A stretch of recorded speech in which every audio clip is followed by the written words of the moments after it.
kebetulan melalui program beasiswa yang U2U, nanti akan saya lanjutkan untuk program tentang beasiswa ini di program IKPAS gitu pada materi selanjutnya.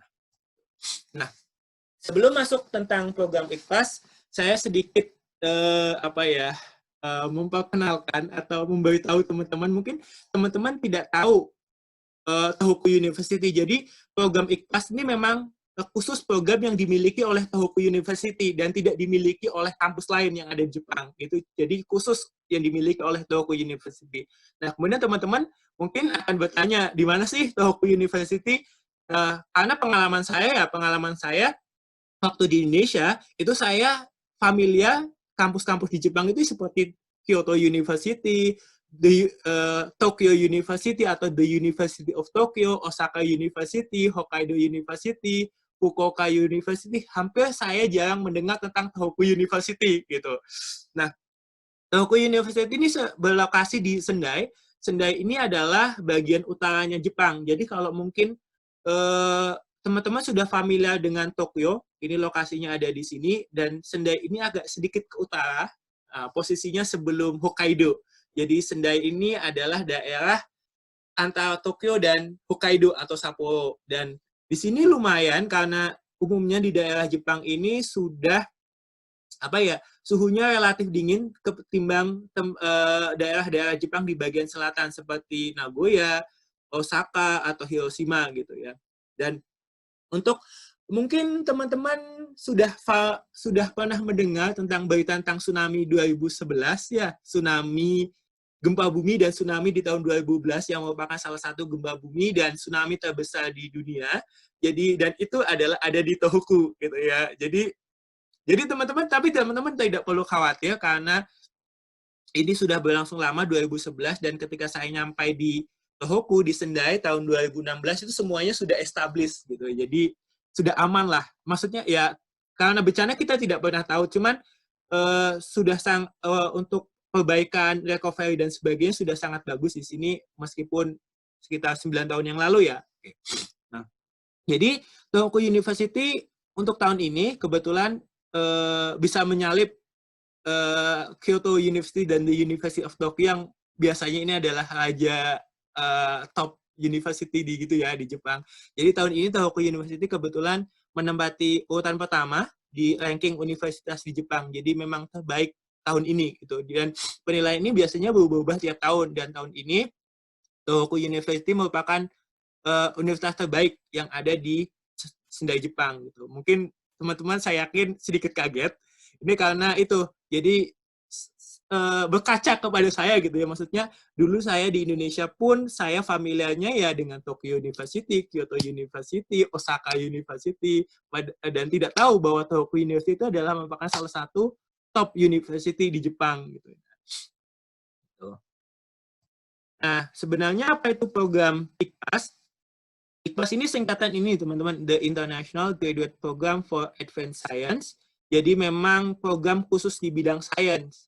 Jadi didirikan sejak tahun 2004, jadi sekarang sudah hampir 16 tahun.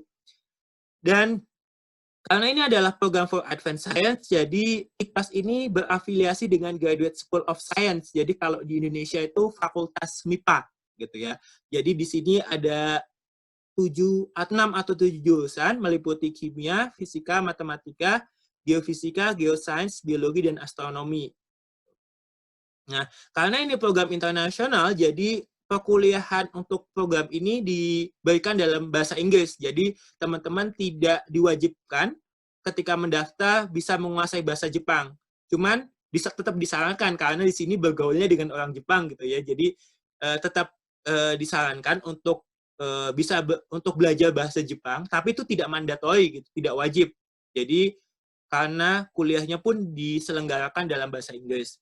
Jadi untuk saat ini ada sekitar 250 orang mahasiswa dan alumni IKPAS itu dari berbagai negara, mulai dari benua Eropa, kemudian Amerika, Asia, ya kebanyakan dari Asia sih. Cuman saya dalam satu kelas itu ada beberapa teman yang dari Amerika, dari Yunani, kemudian dari beberapa negara lain, cuman kebanyakan memang dari Asia gitu ya. Nah, kemudian berapa lama program IKPAS sebenarnya itu tergantung program degree yang teman-teman mau apply gitu. Karena ini adalah graduate program, jadi memang khusus sekolah untuk pasca sarjana gitu, untuk S2 dan S3.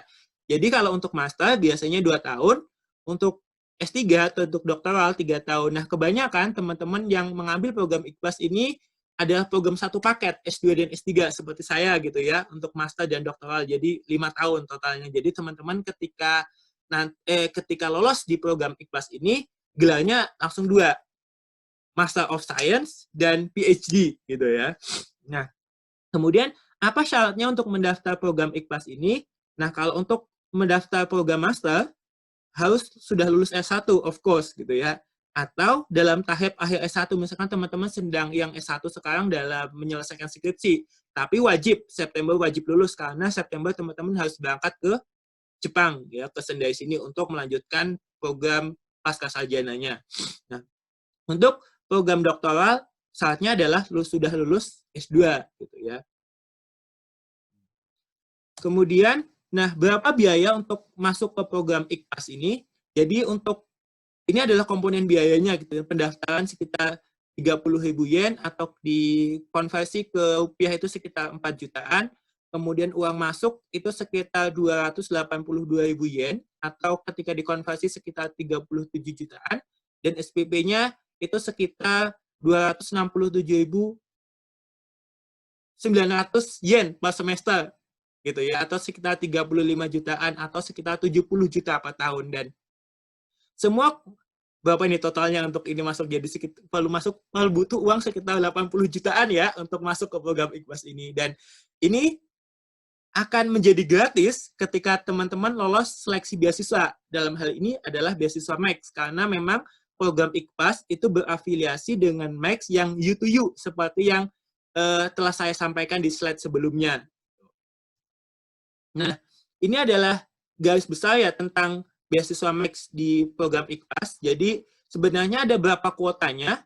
Jadi, kalau untuk master itu ada 6 orang, sedangkan untuk doktoral 2 orang. Jadi, 6 dan 2 ini adalah yang mendapat beasiswa ya. Jadi, di luar ini ada mahasiswa IKPAS yang memang tidak mendapatkan beasiswa. Oke, jadi ketika teman-teman ikut mendaftar program IKPAS, jadi nanti ketika teman-teman lulus itu ada 3 kategori. Yang pertama adalah teman-teman lolos dan direkomendasikan dapat beasiswa Max ini yang U2U, kemudian lolos tapi tidak mendapat beasiswa, jadi teman-teman dipersilahkan mencari beasiswa sendiri, bisa menggunakan beasiswa Indonesia, LPDP, company, atau macam beasiswa lain gitu ya. Yang jelas teman-teman ketika teman-teman lolos tapi tidak masuk dalam list yang direkomendasikan Max, direkomendasikan universitas untuk dapat beasiswa Max, teman-teman tetap dapat LOA, Letter of Acceptance, atau surat lulus dari Tohoku, dan itu bisa digunakan teman-teman mencari beasiswa gitu ya. Dan yang ketiga itu kategori yang ketiga adalah kategori yang tidak lolos gitu. Jadi teman-teman tidak lolos beasiswa dan juga tidak lolos ujian tulis untuk masuk di program IKPAS. Nah, kemudian biaya apa saja yang di-cover ketika teman-teman mendapatkan beasiswa Max di program IKPAS ini? Oke, yang seperti yang telah saya sampaikan sebelumnya, teman-teman akan digratiskan biaya pendaftaran, uang masuk, dan uang SPP. Uang SPP ini selama studi ya, jadi kalau untuk master berarti selama 4 semester, kalau untuk doktoral berarti selama 6 semester, kalau untuk master plus doktoral berarti 10 semester gitu ya. Jadi nah, ini adalah besaran yang telah ditetapkan oleh MEC. Jika teman-teman misalkan lulus di luar yang ditetapkan oleh MEC gitu, misalkan untuk master 2 tahun atau doktoral 3 tahun, berarti teman-teman wajib membayar sendiri gitu. Makanya untuk masuk ke program IKPAS, teman-teman wajib on time buat lulus gitu ya. Jadi kalau master ya harus lulus 2 tahun, kalau untuk doktoral juga wajib lulus 3 tahun. Nah, untuk biaya hidup itu sekitar 146.000 untuk master dan doktoral 147.000 yen gitu ya. Jadi kalau dikonversi ke rupiah itu sekitar berapa ya? Yang tadi 18 jutaan. Jadi teman-teman tiap bulan bisa beli motor gitu ya.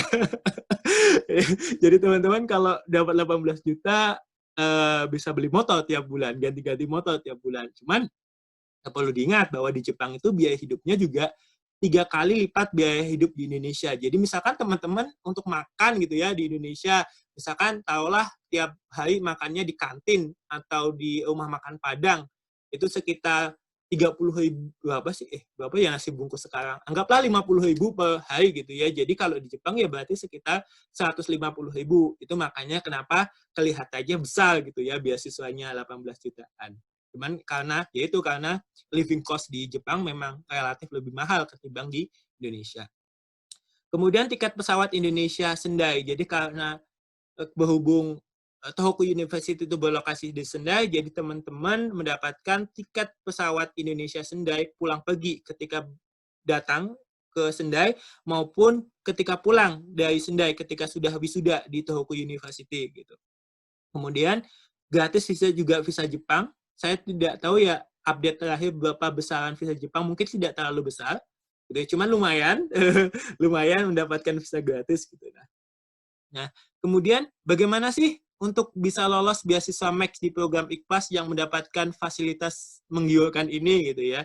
Jadi teman-teman wajib fardu kifayah lulus tes tertulis kemampuan bidang. Jadi kemampuan tesnya itu tes tertulis sesuai dengan jurusan yang didaftar. Misalkan saya kimia, jadi tes tertulisnya tentang kimia gitu ya. Tidak ada tes TPA atau kalau di Indonesia ya tes wawancara kemampuan TKB, SKD dan sebagainya, nggak tahu lah itu ya. Jadi tesnya tertulis ya kemampuan bidang sesuai dengan jurusan yang didaftar. In case teman-teman dari biologi, berarti tesnya biologi. Dari fisika, berarti tes kemampuan fisika. Gitu. Jadi itu spesifik terhadap jurusan yang di-apply atau yang didaftar gitu. Dan untuk dapat beasiswa Max, karena kuotanya ada 8 orang untuk satu universitas, untuk yang masuk ke program IKPAS ini, yang tadi ada macam-macam jurusannya itu dari fisika, kimia, biologi, dan sebagainya gitu. Nah, yang bisa lolos adalah yang masuk dalam 8 tertinggi. Jadi, teman-teman harus ini berlomba ya dengan teman-teman yang lain, jadi untuk mendapatkan skor tertinggi setinggi mungkin agar bisa masuk dalam list yang lolos program IKPAS dan lolos untuk dapat rekomendasi dari universitas untuk dapat beasiswa Max ini. Nah, ini skema pendaftaran, jadi seperti yang telah saya sampaikan untuk yang U2U tadi, melalui 2 tahap, tahap 1 dan tahap 2. Mungkin kalau secara pribadi saya lebih convenient, lebih nyaman menggunakan lewat jalur skema U2U. Kenapa? Karena pertama, memang program IKPAS available cuma buat program U2U. Kemudian ujian tulis ininya by Skype, jadi ini sangat nyaman. Jadi soal itu akan dikirimkan ke kita, itu ketika sudah ditentukan ya jam ujian tulisnya, nanti soal akan dikirimkan ke email kita, kemudian di waktu yang ditentukan, kita wajib mengirimkan balik soal tersebut melalui email, di-scan gitu, di-scan dan dikirim balik melalui email, atau di foto juga bisa. Dan selama ujian itu kita akan dipantau melalui Skype gitu. Jadi in case teman-teman lolos ya berarti syukur alhamdulillah gitu ya. Ketika tidak lolos pun tidak masalah karena ujian tulisnya pun di Indonesia gitu. Ibaratnya kita tidak mengeluarkan uang buat pergi tes. Misalkan kalau beda ya kalau untuk G2G itu teman-teman lolos dapat beasiswa, cuma nanti tes masuknya ada di Jepang gitu ya. Bisa jadi ketika di Jepang itu ternyata teman-teman tidak lolos gitu ya, tidak lolos berarti harus balik lagi ke Indonesia gitu.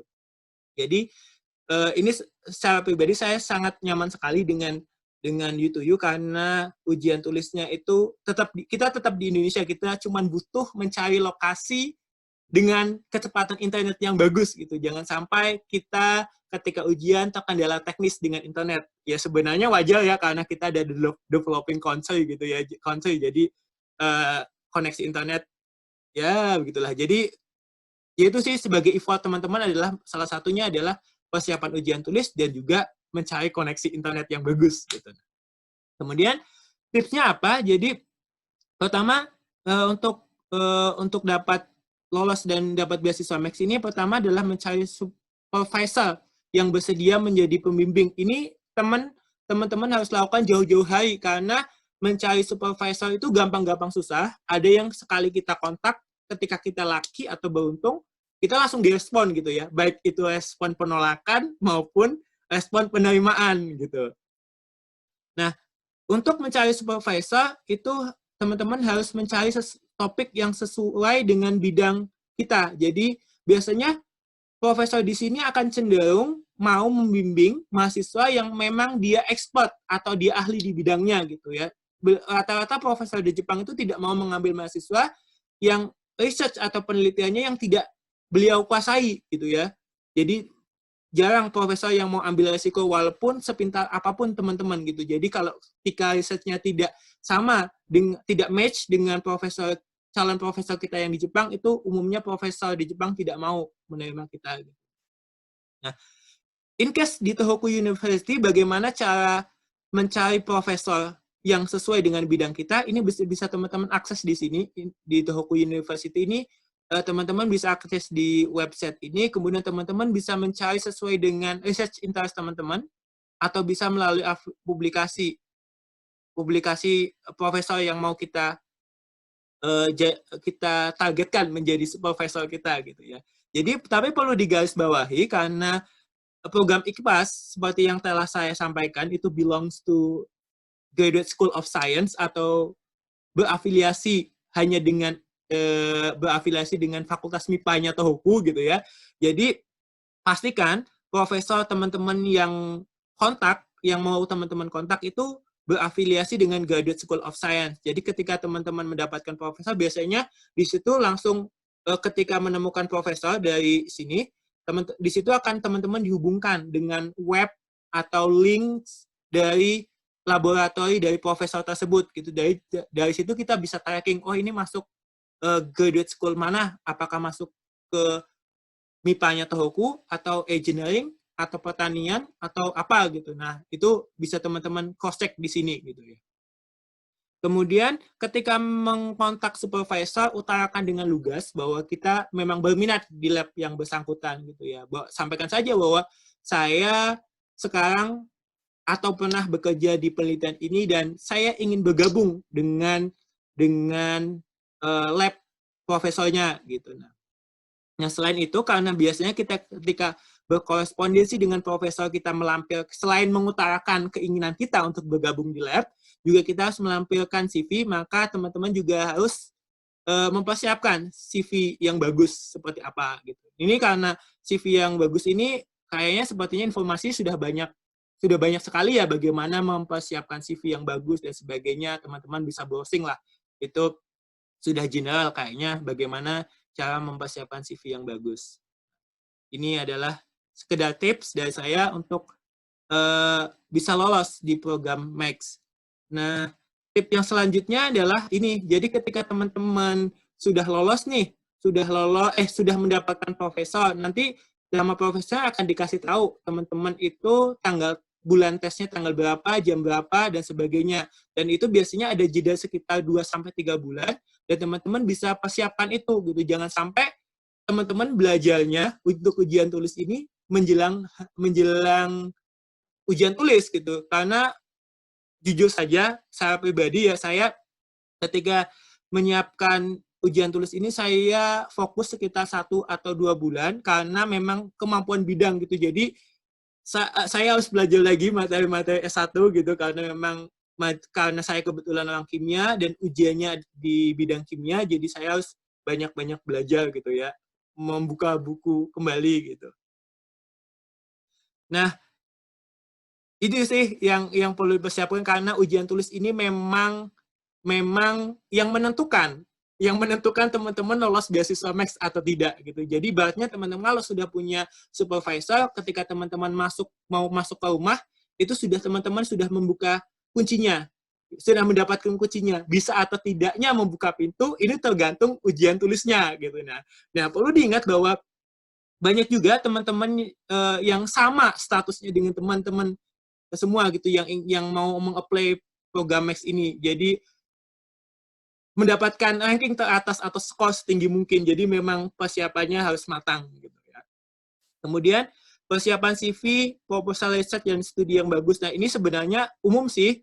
CV yang seperti yang telah saya sampaikan tadi bahwa ini sebenarnya umum, sudah banyak informasi di internet bagaimana cara membuat CV yang bagus, proposal research dan studi yang bagus. Cuman pada dasarnya ini mengikuti aja gitu ya. Ibaratnya kalau teman-teman sudah dapat supervisor, kemudian sudah apa nih, sudah oke lah supervisornya, itu ibaratnya tuh jalannya sudah kelihatan tuh, hilalnya sudah kelihatan untuk kita bisa dapat beasiswa Max. Cuman balik lagi, yang menentukan lulus dan tidaknya beasiswa Max adalah ujian tulisnya. Jadi karena ekspektasi kita pasti lolos, tidak hanya sekedar lolos aja gitu ya, cuman lolos dan direkomendasikan oleh beasiswa Max gitu. Jadi dulu saya sekitar syaratnya untuk bisa lolos Max itu sekolahnya harus mencapai 70% kalau tidak perlu salah. 70% skor benarnya dari semua total tes gitu ya,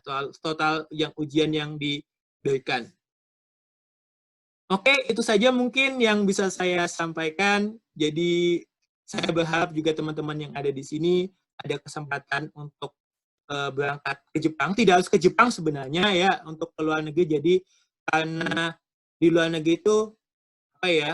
Jadi tidak hanya kemampuan akademik yang teman-teman akan dapatkan gitu ya. Jadi proses ketika di luar negeri itu yang bikin teman-teman matang atau mature gitu ya di kehidupan sebenarnya gitu. Jadi ya gitu, semoga ada kesempatan buat teman-teman yang ada di sini maupun yang mendengarkan di channel YouTube saya di kemudian untuk bisa berangkat ke Jepang atau kemanapun negara. Oke, itu saja mungkin teman Mas Arman selaku moderator. Selanjutnya saya serahkan ke moderator jika ada teman-teman yang ingin bertanya. Oke, terima kasih kepada Mas Gres untuk penjelasannya. Oke, jadi di sini bagi teman-teman, oke sebelumnya tadi saya belum memperkenalkan diri ya, lupa ya. Oke, nama saya Arman, kebetulan sekarang dosen di Universitas Sumatera